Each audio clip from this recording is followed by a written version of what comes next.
La discipline prend racine dans votre mental bien avant d'apparaître dans votre comportement. Beaucoup imaginent que la discipline signifie tout contrôler, exécuter chaque chose parfaitement. Ils l'associent à la rigidité, à une existence sans souplesse, à un quotidien où le plaisir est banni et où seul le travail a sa place. C'est une idée complètement erronée. La véritable discipline naît d'une intention précise, soutenue par une méthode simple que l'on répète. Elle débute par une décision ferme. Voilà mon objectif, et voici les actions que je vais poser pour y parvenir. Et retenez bien ceci. Vous n'avez pas besoin d'être animé d'un élan particulier pour être discipliné. La motivation est un sentiment. Elle varie, elle s'essouffle, elle disparaît parfois. La discipline, elle, est une aptitude. Elle demeure. Et, comme toute compétence, elle peut être développée, entraînée, améliorée. Alors la prochaine fois que quelqu'un dira ⁇ Je manque de motivation ⁇ souvenez-vous que le vrai problème ne vient pas d'un manque d'envie, mais d'un manque d'entraînement.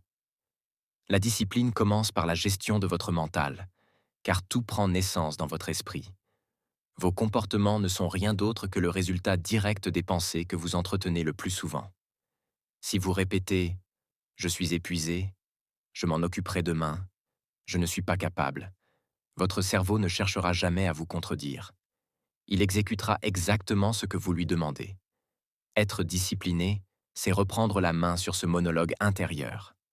C'est remplacer ⁇ Je n'en ai pas envie ⁇ par ⁇ J'avance malgré tout ⁇ C'est troquer ⁇ Je le ferai plus tard ⁇ contre ⁇ Je m'y mets maintenant ⁇ C'est transformer ⁇ C'est trop compliqué ⁇ en ⁇ Je peux m'améliorer ⁇ Et il ne s'agit pas de croire à des illusions positives, mais bien de retravailler votre programmation mentale. Votre cerveau fonctionne par automatisme. Ce que vous lui répétez finit par devenir votre norme. Si vous l'alimentez quotidiennement avec des prétextes, il fera de vous un professionnel de l'évitement. Mais si vous le nourrissez de convictions, de constance et d'objectifs clairs, il fera de vous une personne impossible à arrêter. Parlons maintenant du corps, de la vitalité et du passage à l'action. La discipline ne vit pas uniquement dans votre tête, elle s'exprime aussi à travers votre condition physique. Votre corps est l'instrument qui exécute vos choix. Si votre mental accepte l'effort mais que votre corps n'a plus de ressources, vous resterez immobile. Voilà pourquoi préserver votre énergie est indispensable. Améliorez votre alimentation, veillez à un sommeil réparateur et intégrez davantage de mouvements dans votre quotidien. Ce ne sont pas de simples recommandations de bien-être, mais les piliers mêmes de la discipline. Car un corps usé engendre un esprit fragile, et un esprit fragile mène à de mauvaises décisions.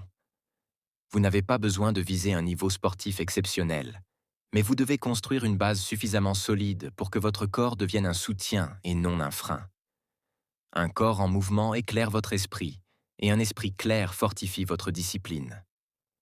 Vient ensuite la question de votre environnement. Même avec une volonté immense, si vous évoluez dans un cadre qui vous ralentit, vous finirez par perdre de l'élan. Votre environnement ne se limite pas aux personnes qui vous entourent. Il englobe ce que vous regardez, ce que vous écoutez, ce que vous absorbez chaque jour, tout ce que vous laissez entrer dans votre esprit. Vous ne pouvez pas espérer développer une discipline solide si votre téléphone déborde de distractions, si votre cercle se contente simplement de survivre au lieu d'aspirer à s'élever, ou si votre espace est désordonné. La discipline prospère dans l'organisation, la clarté et une certaine structure.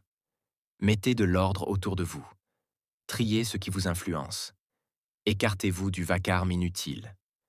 Votre environnement doit devenir un tremplin vers vos objectifs, pas un frein. Passons maintenant à la notion de régularité. La discipline n'est pas un acte isolé, c'est une répétition continue. Ce n'est pas accomplir un exploit impressionnant une seule fois, mais fournir de petits efforts de manière répétée. Beaucoup imaginent pouvoir transformer leur vie en quelques jours, mais ne réalisent pas l'immense pouvoir d'une année de persévérance quotidienne. La discipline n'a rien de spectaculaire en apparence. Elle est discrète, récurrente, parfois monotone. Pourtant, ce sont ces répétitions silencieuses qui créent des résultats que la simple motivation est incapable d'engendrer. La régularité est la preuve la plus authentique de votre engagement. Ne comptez pas sur un moment d'inspiration pour bouger. Agissez d'abord, et l'inspiration viendra ensuite. Ce sont les habitudes maintenues dans le temps qui façonnent les champions, pas les exploits passagers. Pour terminer, abordons la question du sens. Sans une raison véritablement profonde, la discipline finit toujours par se fissurer. Vous pouvez tenir une routine pendant quelques jours ou quelques semaines, mais si vous ignorez ce qui vous pousse réellement, vous finirez par lâcher. Votre raison d'agir doit être plus puissante que toutes vos excuses, plus forte que votre lassitude, plus solide que les émotions passagères qui vous traversent. Trouvez un but qui vous dépasse, votre famille, votre futur, votre santé, votre fierté, votre liberté. Quelque chose qui mérite que vous vous leviez même lorsque le courage vous manque. La discipline ne se résume pas à l'effort. Elle repose sur le sens que vous donnez à cet effort. Lorsque votre pourquoi est limpide, le comment devient bien plus facile. La discipline n'est pas réservée à une élite. Ce n'est ni un don inné, ni une aptitude mystérieuse. Elle ne dépend ni de votre histoire, ni de votre tempérament, ni de votre situation actuelle. La discipline se construit, jour après jour, par choix, par engagement. C'est vous qui la façonnez, ni la chance, ni les autres, ni les circonstances. La réalité, c'est que tout le monde possède le potentiel pour devenir discipliné, mais peu choisissent d'en faire une priorité. Pourquoi? Parce que la majorité préfère le confort immédiat à la récompense future. Beaucoup rêvent de résultats sans accepter d'en payer le prix. Ils souhaitent transformer leur vie sans transformer leurs habitudes. Mais vous, si vous êtes en train de lire ces lignes, c'est que vous avez décidé d'emprunter un autre chemin. Un chemin intentionnel, un chemin où vous reprenez le contrôle. La discipline ne fera pas de vous une personne parfaite, mais elle fera de vous une personne puissante.